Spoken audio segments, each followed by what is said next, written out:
masih banyak di antara generasi muda atau saat ini kita bisa bilang generasi milenial Indonesia yang sekarang tidak mengenal wajah tokoh-tokoh PKI yang sangat berpengaruh pada tahun 1950-an sampai 1960-an. Kecuali mungkin wajah Dipo Nusantara Aidit dan Nyoto. Sementara wajah tokoh-tokoh PKI yang lain jarang muncul dalam media-media kontemporer di tanah air maupun media sosial. Melalui video ini, dalam channel kami akan admin sajikan foto beberapa di antara mereka yang bisa menambah wawasan Anda mengenai siapa saja sosok di balik Biro Khusus PKI yang berperan di balik peristiwa besar G30 SPKI.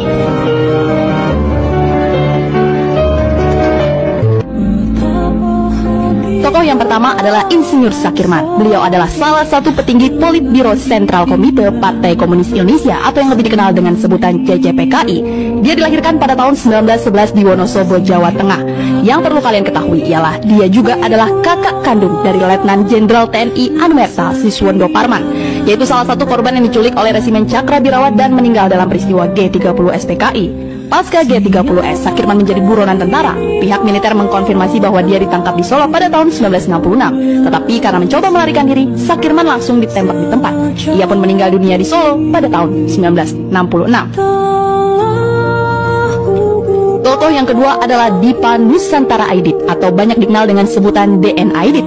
Ialah salah satu tokoh komunis yang paling berpengaruh di Indonesia. Aidit adalah pemimpin PKI dan ia menjadi salah satu tokoh penting bagi PKI dalam perpolitikan Indonesia, khususnya dalam masa demokrasi liberal dan demokrasi terpimpin.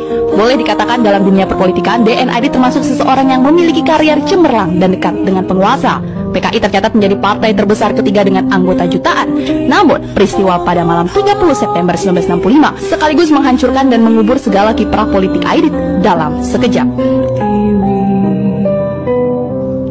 Tokoh yang ketiga adalah M.H. Lukman atau nama panjangnya adalah Muhammad Hatta Lukman yang merupakan salah satu tokoh penting Partai Komunis Indonesia. Ia merupakan wakil ketua 1 PKI yang juga berperan membangun serta menata ulang PKI bersama DN Aidit dan Nyoto pasca meletusnya peristiwa PKI Madiun 1948. Sebagai salah satu pemimpin PKI, M.H. Lukman masuk daftar orang yang paling dicari usai peristiwa G30S, di mana PKI dituduh menjadi dalang dibalik pembunuhan para jenderal Angkatan Darat. M.H. Lukman kabarnya ditangkap pada April tahun 1966, tetapi tidak pernah diketahui di mana ia dieksekusi atau jasadnya dikebumikan.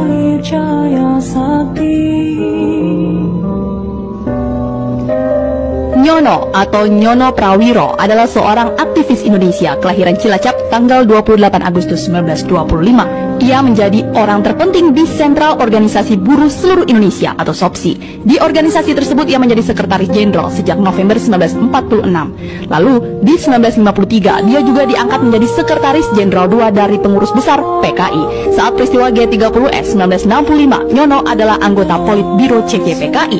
Pada 21 Februari 1966 ia divonis mati lewat putusan Mahkamah Militer Luar Biasa atau Mahmiluk.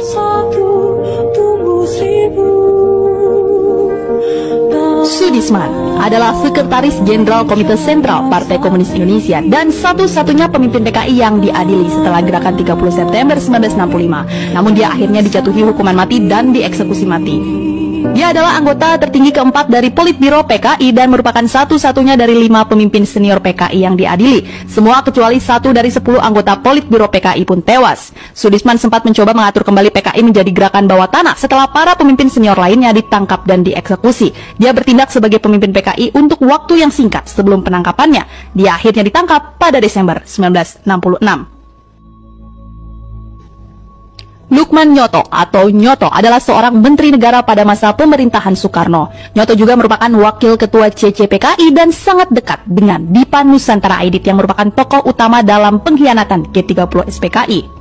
Pada tanggal 11 Maret 1966 sepulangnya dari sidang kabinet, Nyoto diculik oleh sekelompok orang yang tidak diketahui identitasnya. Dalam perjalanan pulang menuju rumahnya di Jalan Tirtayasa, ada beberapa tahanan politik yang pernah melihatnya di Rutan Salemba, tetapi setelah itu mereka tidak melihat lagi karena kemudian terhembus kabar burung bahwa Nyoto sudah dieksekusi di salah satu kepulauan seribu di Teluk, Jakarta.